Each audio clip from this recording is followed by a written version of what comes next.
La enfermedad nos hace aprender algunas cosas y esta en particular, hace una semana habían cosas que eran completamente diferentes a lo que son hoy mismo en día.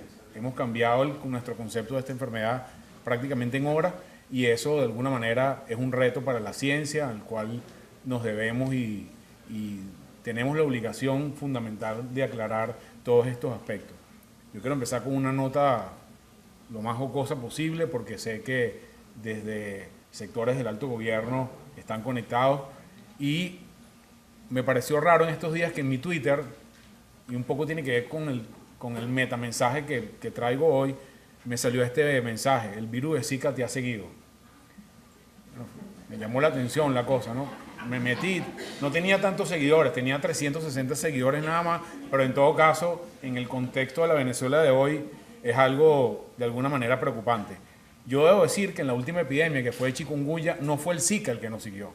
Hubo otras personas que nos siguieron y debo reconocer que en este momento la situación parece diferente y diría un poco mejor a la situación en términos del entendimiento gubernamental de la epidemia, porque hasta hace pocas semanas el virus anterior, que fue chikungunya, alguna de las versiones más importantes del sector oficial era que era inoculado por un sector de la parte política al otro sector de la parte del país. Yo creo que hoy la situación ha cambiado favorablemente en términos de cómo entiende el alto gobierno esta enfermedad. Vamos a pasar por estos temas, fundamentalmente por los aspectos epidemiológicos, por los clínicos brevemente, porque la verdad no son tan notorios, sino las implicaciones en términos de magnitud, hacia dónde vamos, dónde estamos parados en este momento y qué información tenemos que nos permita adelantar un poco cuál va a ser la situación en particular en Venezuela. Vamos a ir por todos estos aspectos más adelante. Yo creo que hay que entender, nunca se produce una epidemia en una situación óptima para ningún país. Siempre las epidemias vienen en diciembre, en Semana Santa, cuando no hay luz, hubo un tsunami, hubo una marejada, hay sequía, etcétera, etcétera, por razones milenarias. Y esa es la situación de Venezuela en este momento. Tenemos un fenómeno que no es nuevo, que tenemos una alta incidencia édrica, y creo que es uno de los drivers fundamentales de la epidemia. Tenemos una crisis de agua que ya lleva bastante en el país, pero muy, muy agudizada en las últimas semanas. Tenemos una situación coyuntural con los medicamentos en general en el país que no pasa de alguna manera desapercibida para el efecto de la enfermedad, y tenemos una situación de política y social tensa que no merece mayores explicaciones. Todo esto para entender que la sola palabra epidemia en la comunidad general genera una angustia per se por el concepto nosológico que tiene esa palabra. Si a eso le sumamos, este entorno país genera un aumento de la conceptualización en la mente de los ciudadanos de cuál es la magnitud real de la epidemia. Y creo que esto solamente se combate con educación y con conocimiento, que es un poco lo que venimos a hacer nosotros hoy aquí. En términos de la historia, y esto lo aprendimos muy recientemente también, el Zika es una enfermedad particular. Creo que comparado con chikungunya, una de las diferencias fundamentales es que chikungunya entró por el este y Zika entró por el oeste. O sea que si pensamos que estamos lejos de África, bien sea por un lado o por el otro del globo terráqueo, estos virus pueden llegar relativamente rápido, sobre todo con el tema de los viajes internacionales. Y lo que quiero destacar de esto, que esto es una historia que cada vez se conoce más, es que tenemos muy poca evidencia de la epidemia de Zika en el mundo. Mucho menos o logarítmicamente menos que chikungunya. Zika solamente se ha producido en entornos rurales del África meridional, algunas islas del Pacífico, islas relativamente pequeñas del Pacífico. Por lo tanto, el potencial de complicaciones, el conocimiento de la transmisibilidad, el impacto en el mediano y largo plazo lo estamos viendo en tiempo real. Vamos a ir aprendiendo en cada minuto, en cada semana, un poco la magnitud en la que se expresa esta epidemia. No es lo mismo una epidemia en una isla que tiene 20.000 habitantes que en un país como es el monstruo del sur, como Brasil, que tiene 200 millones de habitantes. Vamos a ver cosas que obviamente no se habían visto anteriormente. Ya parece estar claro por el estudio filogenético del virus que es la cepa o la variedad asiática del virus de Zika que entró desde la isla de Pascua hacia la zona sur de América, Chile y Brasil, relacionado con una competencia de canoísmo que hubo un mundial allí, donde personas infectadas de la isla de Pascua y de Samoa vinieron al continente americano y de ahí probablemente se inició la epidemia. De ahí en adelante el resto es historia y de alguna manera se disemina rápidamente por dos condiciones fundamentales que son específicas de chikungunya y zika. Una, alta densidad ética en todo el continente americano, y dos, cero barrera inmunológica que permita contener el virus. Yo creo que siempre que se junten esas dos condiciones, va un virus que llegue, virus que va a diseminarse por lo menos por el entorno tropical. Y hay otros virus en cola, solamente para lo que lo tengamos en cuenta y nos preparemos para los próximos virus que vienen, que seguro van a seguir. Aquí hay amigos biólogos moleculares y no me gusta hablar de la soga en la casa del horcado, pero este es un virus que tiene una similitud filogenética con dengue, lo cual en nuestro aspecto particular como clínico tiene una característica fundamental. El diagnóstico molecular y serológico es terriblemente complicado, porque hasta el momento no hay pruebas diagnósticas que determinen anticuerpos, solamente tenemos pruebas moleculares de distribución más o menos importante en el continente, y aún con pruebas moleculares, las disponibles en este momento, la probabilidad de reacción cruzada, inclusive con PCR, es muy alta, porque son virus que tienen estructuras genéticas muy parecidas. Y eso crea un componente muy importante en términos de nuestra capacidad diagnóstica como clínico. Yo aspiro que eso en los próximos meses vaya mejorando un poco, porque ya empieza a haber movimiento tecnológico en el mundo para llegar a mejores pruebas de las que tenemos. Hace unas semanas me preguntaba, bueno, ¿por qué tanto tema con esto del Zika cuando la verdad no es una enfermedad que en lo agudo nos preocupe, como comentó el doctor Velázquez previamente? Y yo creo que hay elementos claves que hacen definir eso y por los cuales la OMS ha puesto su firma fuerte en relación a esta epidemia. La primera de ellas tiene que ver con este aspecto, que es eminentemente entomológico. A pesar de que, como ven en la lámina de arriba, la distribución de la Aedes aegypti es fundamentalmente tropical, el Aedes albopictus es peritropical. Y si ven en la lámina de abajo, la densidad de Aedes albopictus llega hasta estados tan altos como en la zona alta del estado de Nueva York, Connecticut, inclusive límite con Canadá. ¿Qué significa eso? De que hay vectores capaces de transmitir la enfermedad en zonas mucho más amplias que la zona tropical del mundo, y eso genera una alerta en el mundo con toda razón. Es muy posible que el virus en proporción de la cantidad de Aedes en sus diferentes variedades se vaya moviendo hasta que probablemente la temperatura o la barrera del frío se lo permita tanto en el sur como en el norte. Entonces, eso va a extenderse rápidamente. Como les dije anteriormente, conocemos inclusive nuevas formas de transmisión de la enfermedad. Muy recientemente, hace pocas horas, se demostró o se está demostrando la transmisión por vía sexual, que yo creo en particular que es de mucho menor monta que la transmisión histórica vectorial, pero de alguna manera es algo que no estaba planteado ni siquiera en dengue ni en chikungunya previamente. También hay actividad viral en la leche materna, pero a pesar de eso se mantiene la lactancia materna como indicación formal en el mundo, y hay las formas de transmisión histórica, que es la vectorial y a través de hemoderivados. En términos de las manifestaciones clínicas, y aquí trato de ser lo más simple posible, yo digo como mnemotecnia 4 letras que tiene la enfermedad, 4 síntomas cardinales.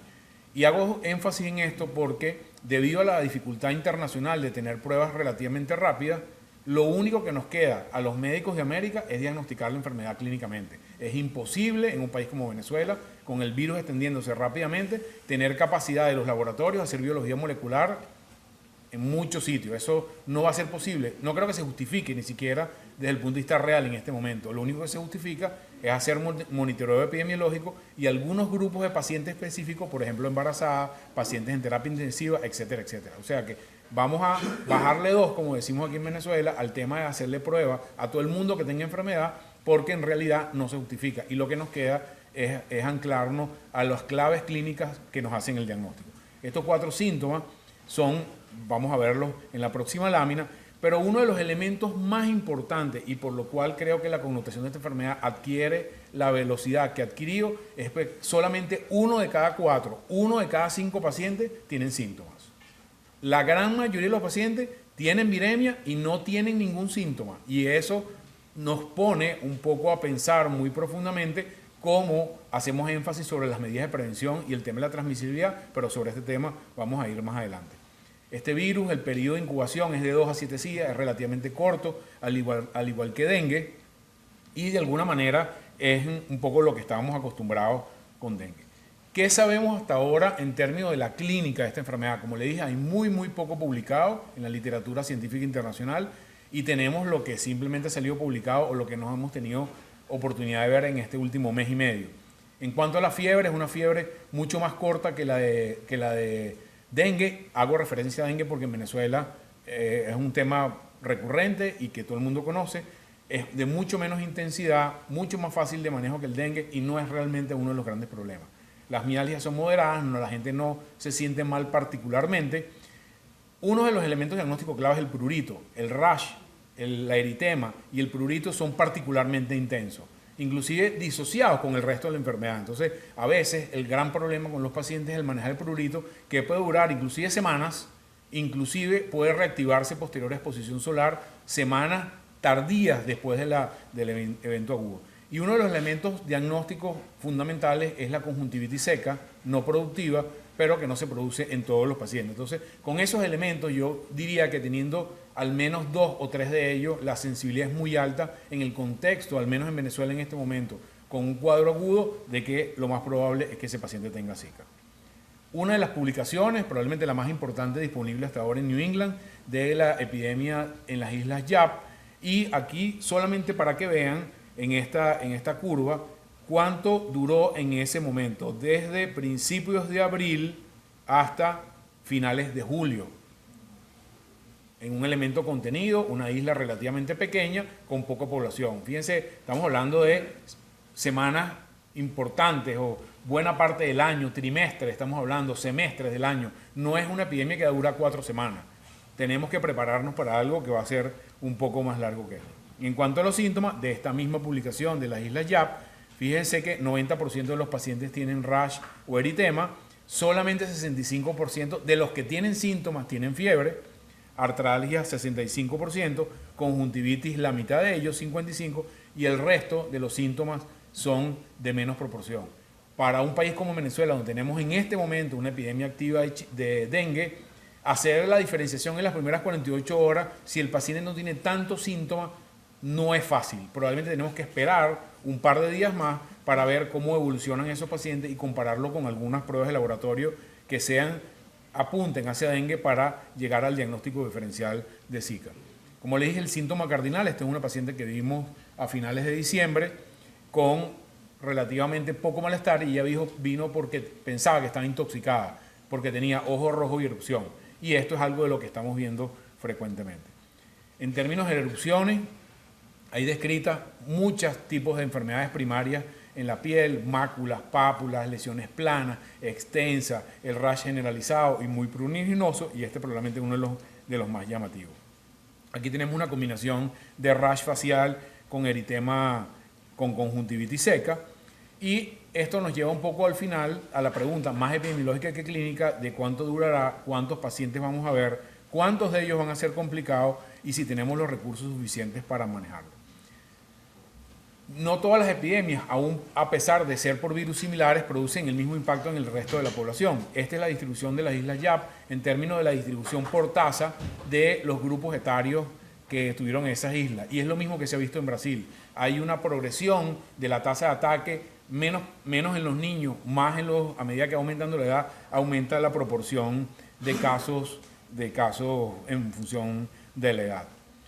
Algunas de las cosas que nos preocupan son las 2 complicaciones de las cuales no voy a hablar mucho de ellas, en particular porque los pediatras es un tema muy del área pediátrica y del tema del área obstétrica, que es la microcefalia y el Guillain-Barré, pero la probabilidad es relativamente baja en términos de Guillain-Barré, es 1 por 10.000 a 1 por 20-25.000, lo que se tiene hasta el momento, por esas proporciones también están cambiando de semana a semana. En términos del manejo clínico, y no voy a profundizar mucho en esto, básicamente manejo sintomático de la fiebre, del prurito y del malestar general con los medicamentos habituales. La recomendación oficial es acetaminofén en función de que tenemos, como les dije anteriormente, una epidemia de dengue circulando el país en este momento. Este es el algoritmo que recomienda la Organización Mundial de la Salud para el diagnóstico específico de Zika. Obviamente, como les dije anteriormente, esto no se justifica en el país, tampoco hay los recursos para que toda persona que tenga malestar vaya a hacerse en el Instituto Nacional de Higiene una prueba de Zika, entre otras cosas porque son reactivos bastante complicados y muy costosos.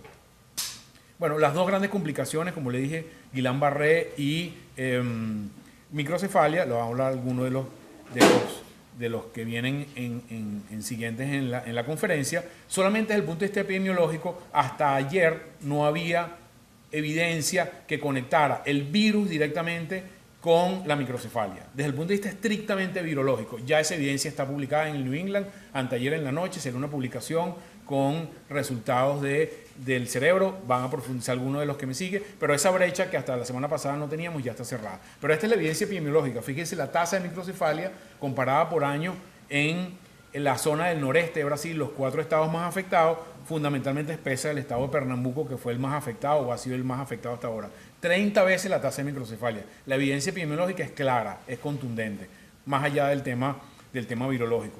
Otra de las publicaciones al principio que fue publicada en Emerging Infectious Disease, en la cual en diciembre no sabían todavía muy claro en el estado de Salvador de Bahía cuál era la enfermedad, y era una enfermedad parecida, exantemática, dengue, chikungunya, zika. Fíjense lo que duró de actividades de principios de febrero hasta bien entrado julio, los casos solamente en el estado de Bahía.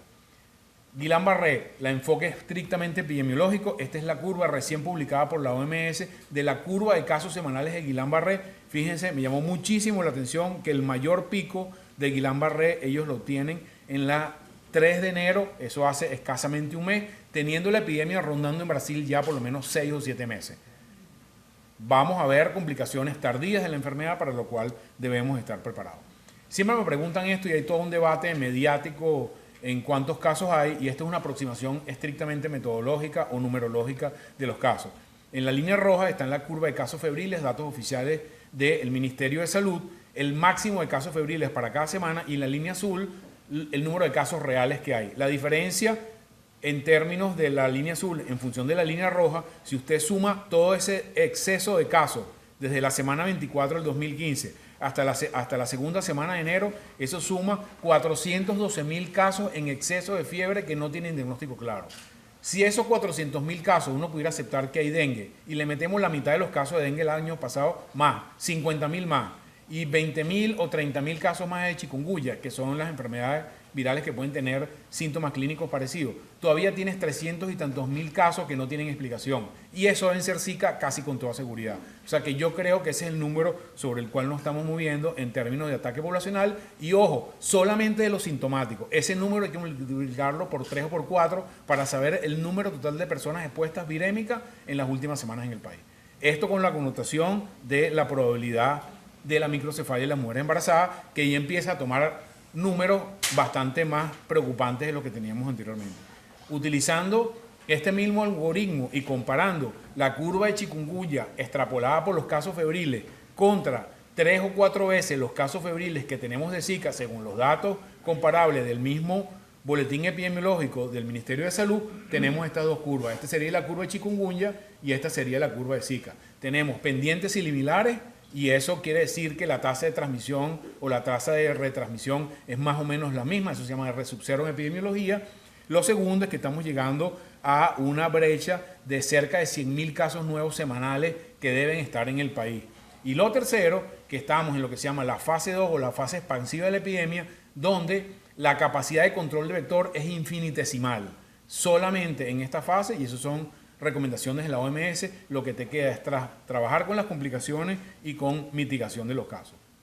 Hicimos un ejercicio epidemiológico, numerológico sobre la posibilidad de casos en función de las tasas. En Brasil, en esos 4 estados, la población expuesta a 34 millones, el Ministerio de Salud reconoce de 400.000 a 1,5 millones de casos, ese es 1 a 3% de tasa general de ataque. En Guillain-Barré, 1.788 casos, esa es una tasa de 1 a 3 por 1.000 de los casos sintomáticos, no del total de expuestos, y microcefalia, 10 a 30 por 1.000. Si extrapolamos, vemos esos casos de la Polinesia, fue bastante similar. Si eso lo llevamos a Venezuela, estamos hablando de que vamos a tener, estimando la misma tasa, alrededor de 1 millón de casos, probablemente creo que esa es la línea base. deberíamos llegar aproximadamente a 1.200 casos de Guillain-Barré desde una brecha inferior de 255 que según los datos oficiales ya los cumplimos y vamos sumando, y podríamos tener un número de casos de microcefalia que va entre 2.500 y 7.500 casos en un año de microcefalia. Creo que son números muy importantes según los cuales debemos entender hacia dónde vamos. Esto todo tiene que ver con un concepto fundamental que son los determinantes vectoriales en la enfermedad. Tenemos que conocer mejor la ecología y la biología del vector, que es el Aedes. Este es un Aedes recargado, que tiene Gmail, que tiene Twitter. El Aedes del doctor Pifano y del doctor Gabaldón mandaban la información por telégrafo. Hoy en día este es un Aedes que se acostumbró a un nuevo mundo y sobre el cual tenemos que hacer investigación. La mayoría de los índices aédicos, hay varios, tienen que estar todos por debajo del 10%, no importa cómo usted lo mida. En Venezuela la tasa oscila entre 14 y 21% dependiendo de la época del año y el año que usted mida.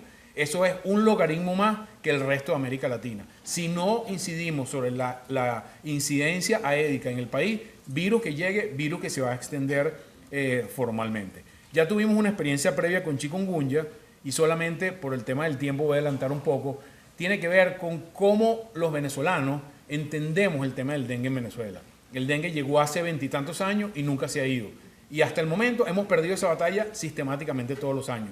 No hemos logrado combatir el vector de una manera efectiva y tenemos que empezar por reconocer eso. Y eso implica dos cosas: que el gobierno central entienda con políticas sustantivas, persistentes y efectivas cómo se combate el vector, y eso no es un fenómeno fácil. Y segundo, que la ciudadanía desde la puerta de su casa para adentro entienda cómo combatir el vector, y eso se combate con educación. Hay demostraciones a nivel local de algunas alcaldías que haciendo educación casa a casa, puerta a puerta, la gente aprende a combatir el vector y baja la densidad aédica. Solamente quiero referir una experiencia de la alcaldía de Chacao y de la alcaldía Sucre, en particular en Chacao, donde en la floresta tenían 60% de índice aédico hace año y medio. El último registro de hace 4 semanas llegaron a 8%.